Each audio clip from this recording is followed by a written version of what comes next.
안녕하세요. 경기대학교 발음멘토단 김도희입니다. 수능이 벌써 100일도 남지 않았는데요. 그래서 오늘 영상에서는 여러분들이 궁금해할 정시 전형에 대해 알려드릴 예정입니다. 특히 정시 전형으로 입학한 선배님들이 직접 나와서 수능 과목별 꿀팁과 공부량에 대해서 이야기해보도록 할게요. 불안하고 궁금해할 시기일 만큼 관련해서 자세하게 이야기 나누어 보도록 해요.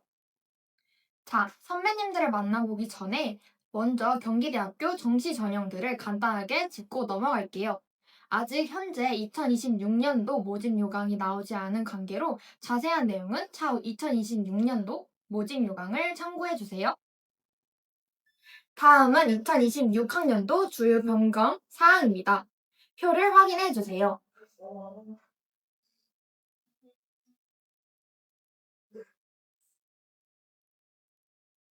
다음은 수능 성적 반영 영역을 확인해 보도록 하겠습니다.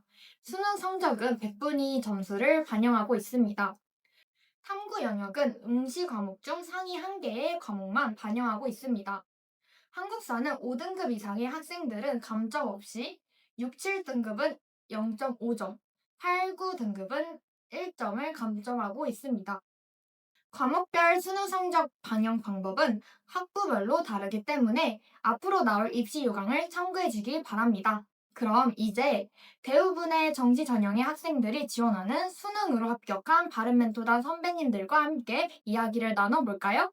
안녕하세요. 안녕하세요. 먼저 간단한 자기소개 부탁드릴게요. 네, 안녕하세요. 저는 바른멘토단 11기 산업경영정보공학과에 재학 중인 23학번 이대호입니다. 안녕하세요. 저는 바론 멘토단은 아니지만 출연하게 된 22학번 화학공학과 이상혁 하우입니다. 마지막으로 저는 정시 전형의 자율전공학부 이후학번으로 입학한 한보현 학우를 대신해서 답변을 읽도록 하겠습니다. 첫 번째 질문입니다. 정시 전형을 선택하게 된 계기가 어떻게 되시나요? 처음에는 내신 점수가 너무 낮아 원하는 학교를 가기 어려웠기 때문에 정시를 선택하였고, 이후에 재수를 했을 때에는 정시밖에 길이 없었기 때문에 정시를 선택해서 들어오게 되었습니다. 네, 저 같은 경우에는 내신보다 모의고사 점수가 훨씬 안정적으로 잘 나왔기에 정시 전형을 선택했습니다.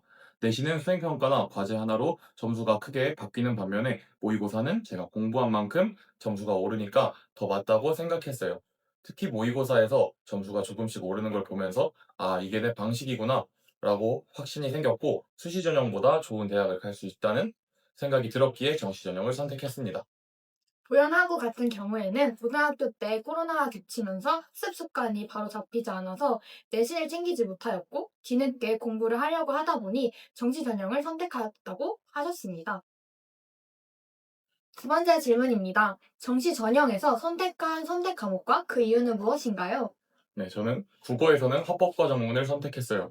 공부를 늦게 시작한 나머지 문법을 공부하게 하자니 너무 스트레스가 컸고, 그리고 화작은 지문 구조만 파악하면 문제 푸는 흐름이 보이기 때문에 화법과 정문을 선택했습니다. 수학에서는 미적분 과목을 선택했는데요. 공학계열 진학 준비도 있었지만 무엇보다 미적분은 문제를 풀다 보면 아, 드디어 문제를 풀었구나 하는 성취감이 있었기 때문에 미적분을 선택했습니다. 그리고 마지막으로 과탐은 생명과학원, 지구과학원 과목을 선택했어요. 지구과학원 과목은 개념이 많아서 처음엔 좀 힘들었지만 원리와 개념을 좀 접목시켜서 하다 보니 금방 공부할 수 있었고, 생명과학 원 과목 같은 경우는 2등급이 목표였던 저에게 킬러 문항을 제외한 준킬러 문항들만 다 맞췄으면 2등급이 나오기 때문에 생명과학 원 과목을 선택했습니다. 저는 국어에서는 화법과 작문을 선택하였고, 수학에서는 기하와 벡터와 미적분 중 미적분을 선택했습니다. 그리고 과학탐구에서는 화학과 생명과학을 선택하였습니다.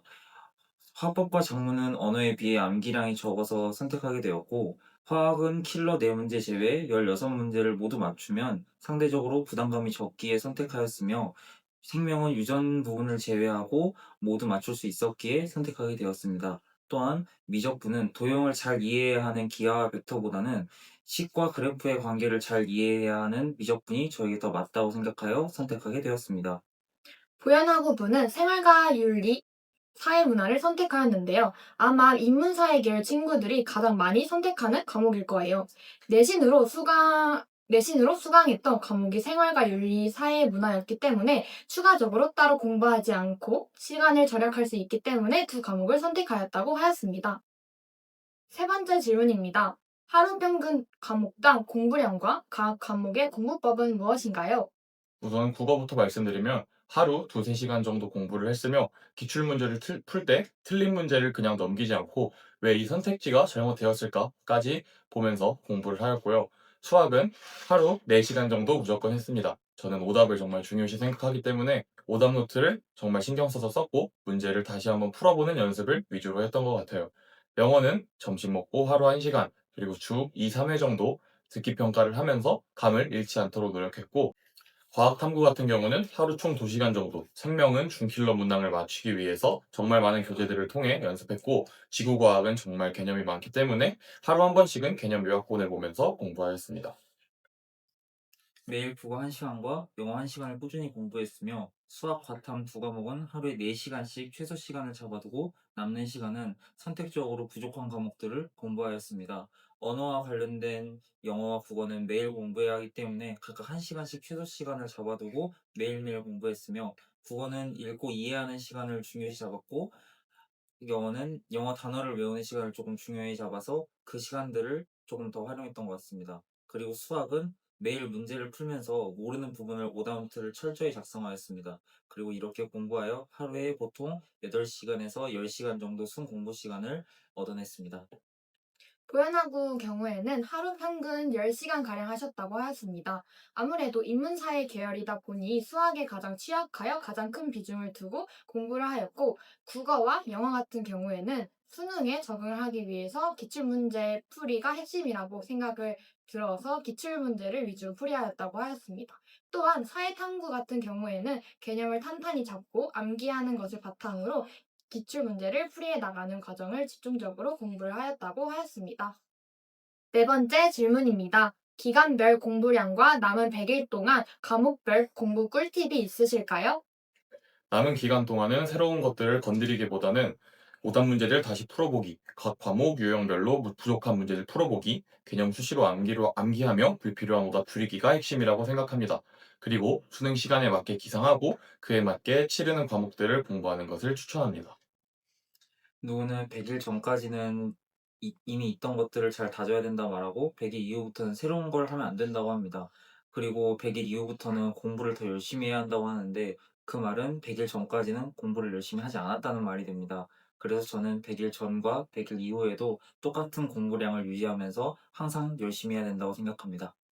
보현하고 경우에는 공부량이 기간별로 큰 차이가 없었다고 하였습니다. 흔히들 수능을 마라톤이라고 하잖아요. 갑자기 공부량을 늘린다거나 하지 않고 큰 동의 없이 평소처럼 하였다고 하였습니다. 다만 100일 이후에는 모든 과목에서 시간을 재며 기출 문제를 풀었고, 풀고 나서는 반복적으로 틀리는 부분에 대해 파악하고 해당 부분에는 더 많은 시간을 투자하였다고 하였습니다.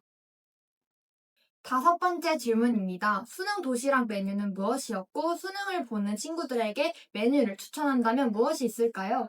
저는 긴장하면 속이 예민해져서 죽을 먹었어요. 실제로 친구 중에 당일에 김밥을 먹고 체해서 힘들어한 경우가 있어서 평소에 먹던 걸 가볍게 챙기라고 얘기해주고 싶어요. 저는 본인이 항상 평소에 좋아하는 걸 먹어봤으니까 지금도 자신이 원하는 메뉴를 조금 더 만들어서 가져갈 수 있도록 했으면 좋겠습니다. 그리고 저의 메뉴는 계란부침, 밥, 도라지, 소세지 볶음이었습니다. 부연하고 같은 경우에는 김치볶음밥을 좋아해서 이거 하나만 가져갔다고 하였습니다. 간단하게 영어 단어를 보면서 먹으니 효율적이라고 하였습니다. 여섯 번째 질문입니다. 이제 9월 평가원과 수능이 남았는데 멘탈 관리법을 친구들에게 알려준다면 무엇이 있을까요? 저는 불안할 때마다 내가 해온 공부는 절대 사라지지 않는다 라는 말을 머릿속으로 되새겼어요. 모의고사에서 점수가 떨어지면 멘탈이 흔들리는데 그걸 오히려 여기 보완하면 진짜 수능 때는 더 나아지겠다 라고 생각하면 더 편안해졌습니다. 또 하루 종일 책상에 앉아 있는 것보다 주일에라도 산책하거나 운동하면 훨씬 더 집중이 잘 되기 때문에 그런 것들을 추천드려요. 저는 6월과 9월 그 외 모든 모의고사에서 수능보다 그렇게 좋은 성적을 거두지 못했기에 당당히 말씀드릴 수 있을 것 같습니다. 우리에게 진짜 시험은 수능 하나뿐이라 생각하시고 나머지 모든 시험은 준비 과정이다. 준비 과정에서 흔들릴 수 있다라 생각하시고 열심히 더 잘 준비하셨으면 좋겠습니다. 보현하고 같은 경우에는 그저 시험일 뿐이고 시험 하나가 인간의 인생을 바꾸지 않는다고 하였습니다. 물론 대학교가 중요한 건 맞지만 입학 이후의 생활이 더 중요하다고 하였고요. 자신을 믿고 최선을 다해 그 시험에서 자신의 역량을 보여주려고 하면 된다고 합니다. 그래서 화이팅입니다 라고까지 말을 해주었습니다. 마지막 질문입니다. 앞으로 3개월간 수능에 매진할 친구들에게 응원의 한마디 부탁드릴게요. 남은 시간은 늦었다가 아니라 마지막으로 점프할 수 있는 시간이라고 생각해요. 저도 9월 이후에 실수를 줄이는 연습을 하면서 점수가 올라간 경험이 있기 때문에 작은 부분 하나라도 챙기다 보면 수능 날 분명히 빛을 발할 겁니다. 끝까지 자신을 믿고 달려가면 원하는 결과 분명 얻을 수 있을 거예요. 응원합니다. 수능만이 증명하는 시험입니다. 그 이외의 모든 시험은 준비하는 시험이니 준비하는 과정에서는 실수하고 실패해도 상관없습니다. 많이 실수하고 실패하다 증명하는 그 자리에서 그 실수와 실패가 헛되지 않았음을 보여줬으면 좋겠습니다. 힘냈으면 좋겠습니다. 아직 나이 많이 어리고 그 시험은 그저 시작에 불과해요. 앞으로 너무 많은 기회와 고난이 찾아올 건데 고작 그 시험 하나가 자신의 인생을 모든 걸 결정한다고 생각하지 말고 그저 최선을 다해 남은 기간도 뱉어봐요. 항상 모든 일에 최선을 다한다고 하잖아요.